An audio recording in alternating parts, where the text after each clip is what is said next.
Nanocem, and I will talk now a little bit more about the perspective that we saw a couple of years ago and that we still see for this network.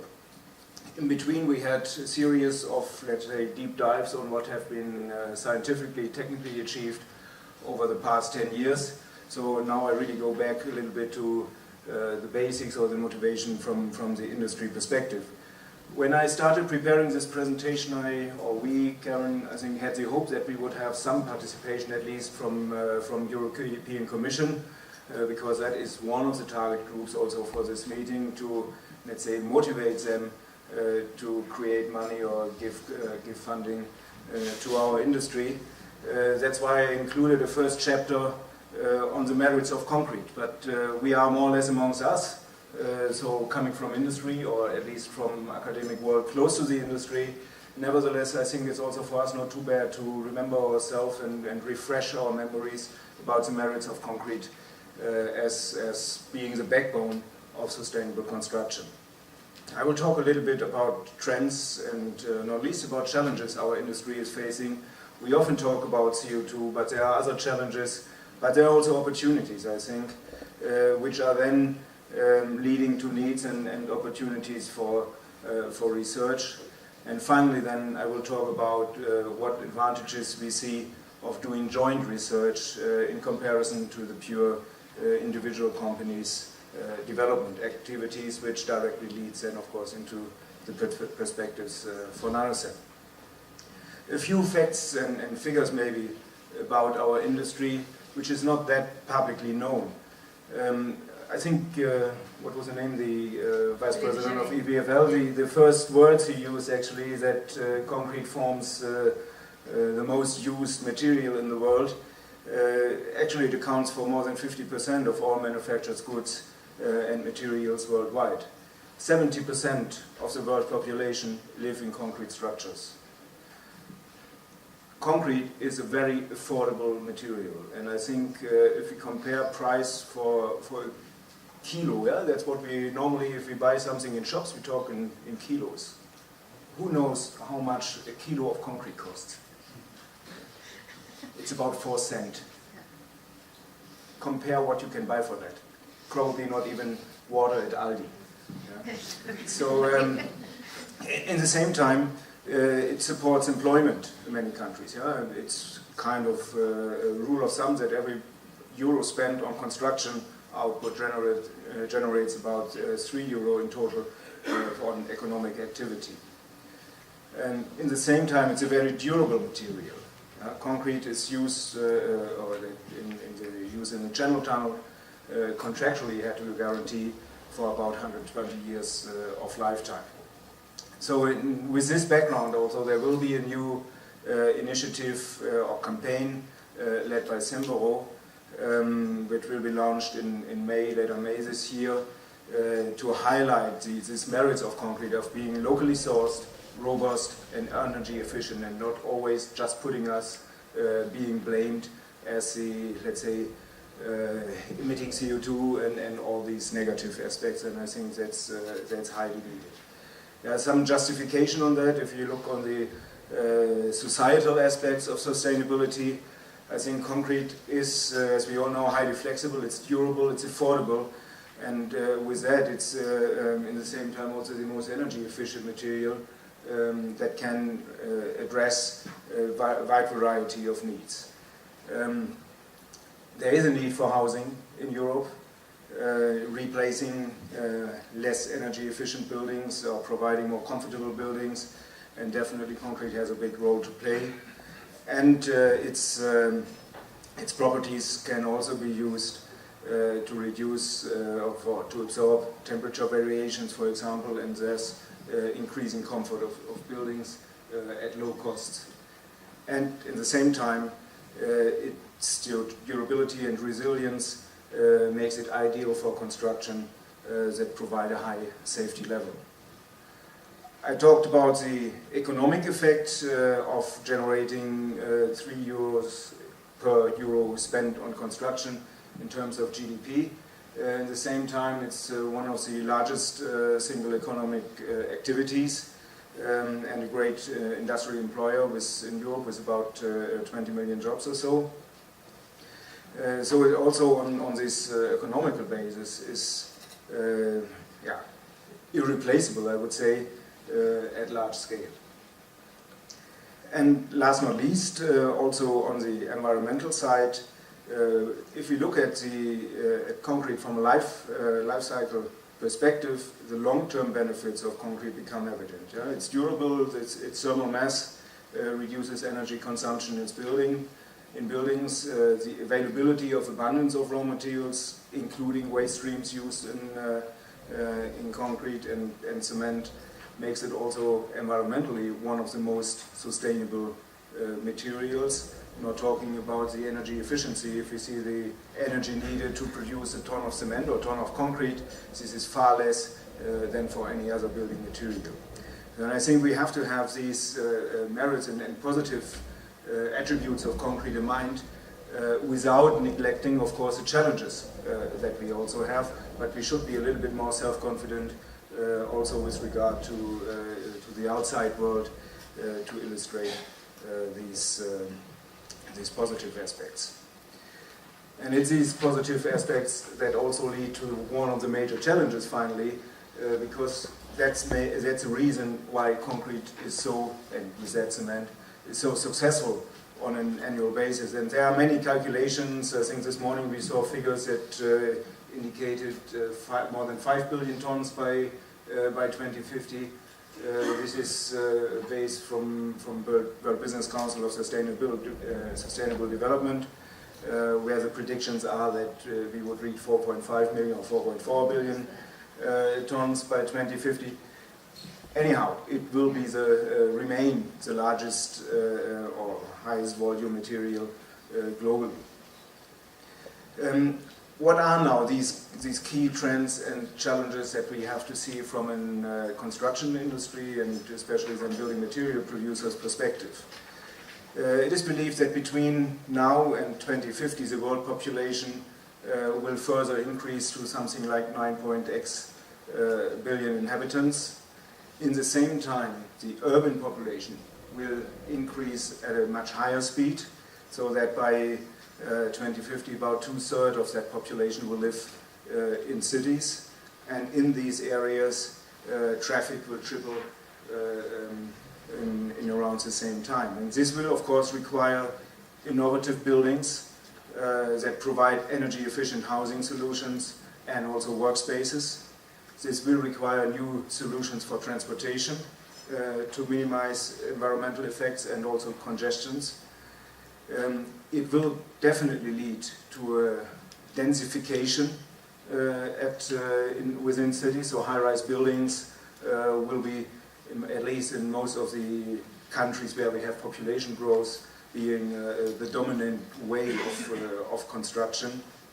And if you think about transportation, underground construction will definitely also have a major role to play, all of which are factors that favor construction with concrete. On the other side, of course, we need to think about the environmental impact, and I think CO2 definitely is a challenge, and I come to that in a minute, but there are other strong trends that we should also consider, and this might be kind of buzzword, circular economy or urban mining. And I think closing the loop of concrete recycling, utilizing all material that we can reuse out of deconstruction of buildings will be one very relevant element in this circular economy, especially to reduce the use of natural sources of valuable raw materials. So again, this will require to further increase the use of alternative fuels, but also alternative raw materials. That will demand also finally then research on the full recycling of construction demolition waste.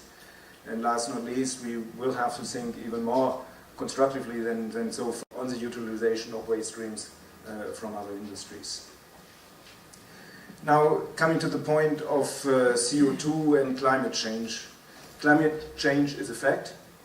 How much of that is man-made is often debated and continues to be debated. but it's a fact, and so we have to cope with that. And these increasing temperatures, of course, will lead to rising sea levels. They are predicted to lead to more weather extremes, resulting in strong storms, floodings, and so on. And also, if you think about these big mega cities that will continue to grow, heat island effect and pollution in those cities are, let's say, challenges that society is facing. What does that mean for concrete and construction? We will have to further develop and build durable coastal protection. It will require harbor modernization. If you think that we would have to raise all structures there by 2, 3 or whatever meters in the long run, that is a high demand for infrastructure build-up. We will continue to think about more resilient buildings, resilient infrastructure, but it might also offer opportunities for more innovative concrete solutions, concrete surfaces that are whatever, self-cleaning, air purifying and so on. And you know that some of us are working on that. Last not least, talking about CO2, and there are definitely other people more qualified to talk about that than I am. So there are at least 2 major initiatives throughout the past years that try to address a little bit this challenge. One again from CSI, so Cement Sustainability Initiative in the World Business Council, which brought up a technology roadmap. And I think this slide we saw earlier in a little bit different form, thinking about different ways on how we could, between, let's say, the baseline scenario and an ideal scenario, what opportunities we would have to reduce CO2 emissions stemming from cement industry. There's another initiative or another roadmap developed by Senboro that looks into the role of cement in a low-carbon economy from a European perspective. Again, they propose a series of activities, many of which actually are linked to material science. And I think that is a point where we should start talking about the needs and opportunities that we have for research and innovation. Let me go back first to, let's say, the smart city aspect, some let's say, innovative concrete solutions. Might think about further implementing, optimizing concrete elements with high thermal conductivity and increased heat storage capacity, at least in larger buildings, offices and so on in Germany. That meanwhile becomes a kind of standard to actively utilize thermal mass of concrete, and I think that will further go down also to residential buildings. Talked about opportunities, if we talk about heat island effect, to have concrete surfaces which are very bright to reflect light, which have self-cleaning or air purifying properties. Changes in use over the lifetime of a building will require probably more modular or flexible concrete structures. And again, then I think one of the main advantages of concrete, of being a resilient, durable material, is something which we need to maintain also in future with, for example, lower clinker cements, to ensure that our infrastructure remains durable, so which also means with low maintenance costs, public transport, underground, energy, water supplies, sewer systems. I think in Europe we have a high demand on replacing our sewer systems or repairing that, and everywhere in these in these areas, concrete and cement research has a role to play. We can also identify some opportunities. For example, if we talk about alternative energy supply, we require high-performance concretes, for example, for offshore wind parks, for the foundations, pilings, and so on of those heavy loaded structures offshore. We need durable concrete structures for energy generation and for energy storage, dams, pipes, or tidal structures. And there might be even special concretes to utilize the inherent properties of concrete for heat storage, for example, in solar power plants. There are some initiatives in that direction to use that instead of molten salts, which is known today. Then on the, let's say, pure material side, we will have to extend or further extend the use of low carbon materials and wastes from other industries to further develop and optimize cements with reduced clinker content. Barbara was talking about various SCMs in her presentation. Others might come up, calcine clays that was talked about earlier this morning, and we also have to further go down in clinker content.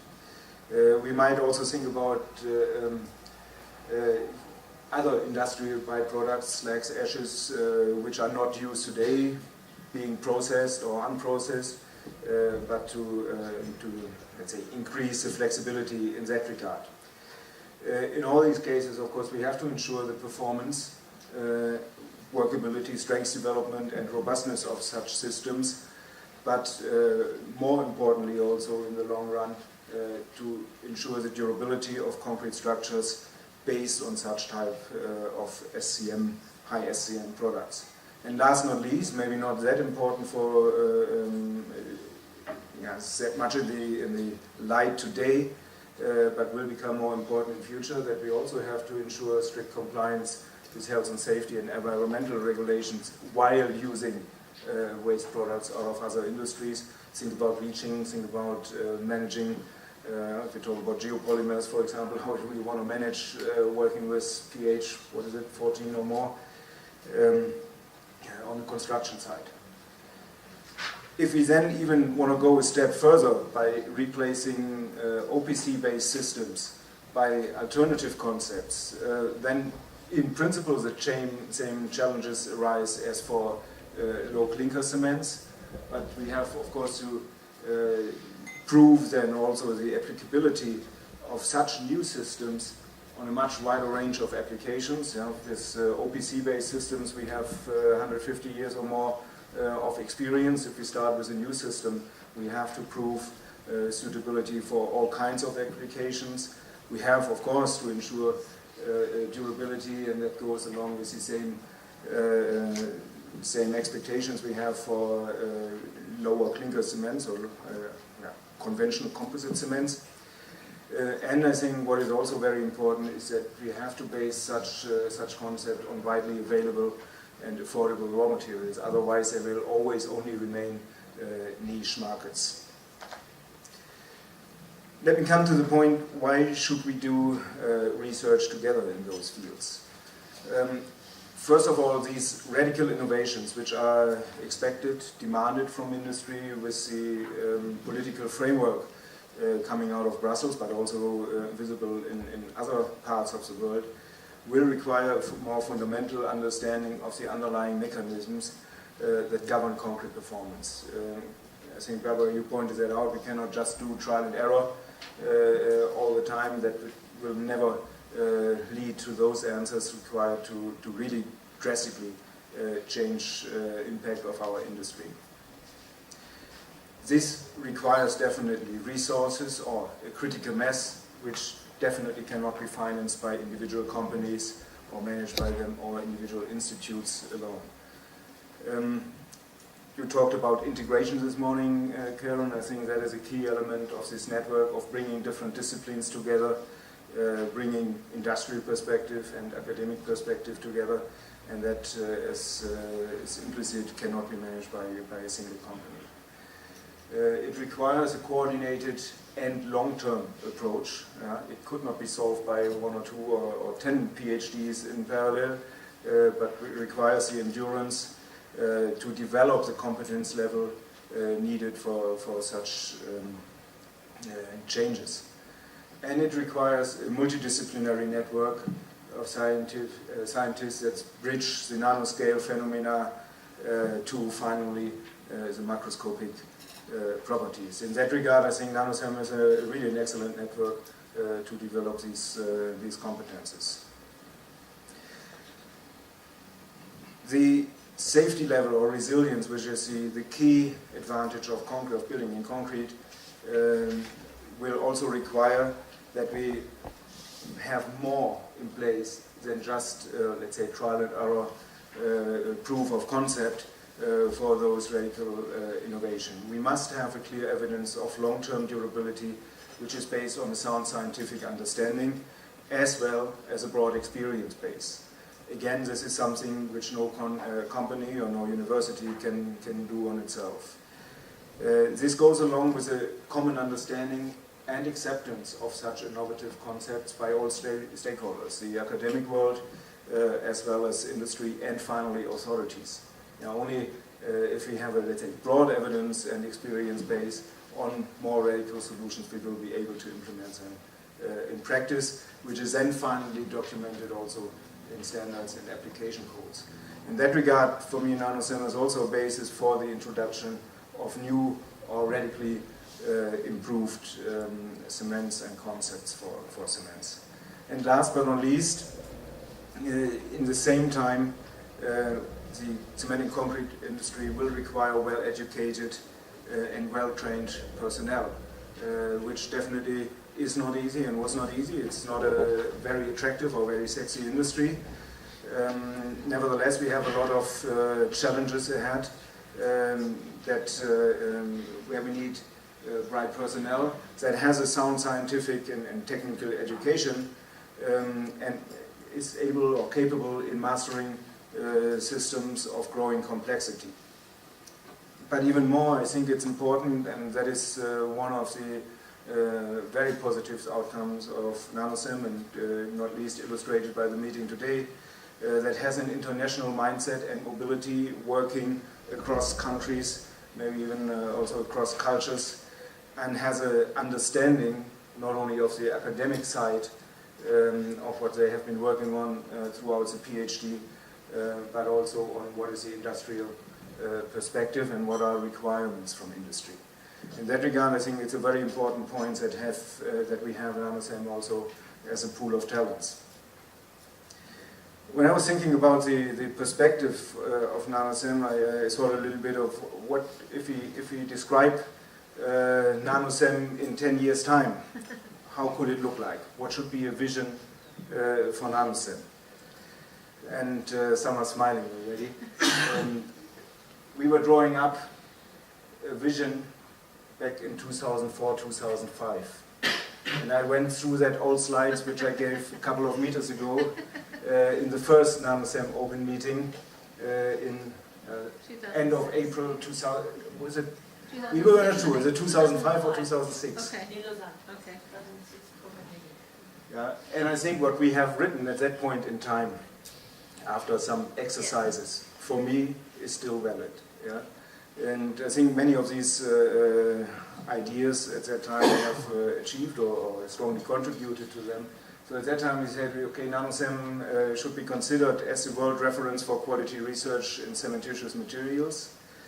Through fundamental research and knowledge generation, it should support the development of new and improved materials as well as applications, and so on and so forth. And we also defined a couple of objectives at that point in time, which on the, let's say, technical side was to identify, study fundamental mechanisms underlying cementitious materials related problems, linking features and processes occurring at nanoscale to macroscopic performance, developing the basic knowledge required to develop new cementitious materials or fundamentally improving existing ones, and improving the image of cement and concrete as a sustainable material. That was more the technical side, and then we also looked into education at that time, networking on European scale and influencing the EU framework program. I think in many of these regards we have been quite successful. In the last one I would say maybe not so much. Nevertheless, we continue to work on that, and there are some calls, and I think also now which are, let's say, relevant to the cement industry, not least through the engagement of some people here in the room. That we have good opportunities and use some of the opportunities through the Marie Curie programs, which for us I think are an excellent tool. So there is maybe some progress, maybe not as much as we have had hoped for, but Brussels is a jungle in that regard. So maybe some conclusions and an outlook from my perspective. I think the network really has proven its value for both sides, for industry as well as for academia. You mentioned, Karen, in your initial speech, also the stronger interaction between different institutes. We have made excellent progress in several research fields, which you could evidence in the speeches before myself. And I think the need for joint research to enable the radical innovations requested is at least as high as it was 10 years ago. And I think what is also very important, the network is self-sustaining, despite some changes that we had over the time. So we demonstrated the ability to adapt to those changes, and it really made it a network of excellence, also without, or maybe due to non-funding of the European Commission. So for me, it's really a very successful network over the past 10 years, and I think we also have a bright future in that regard. Thanks a lot.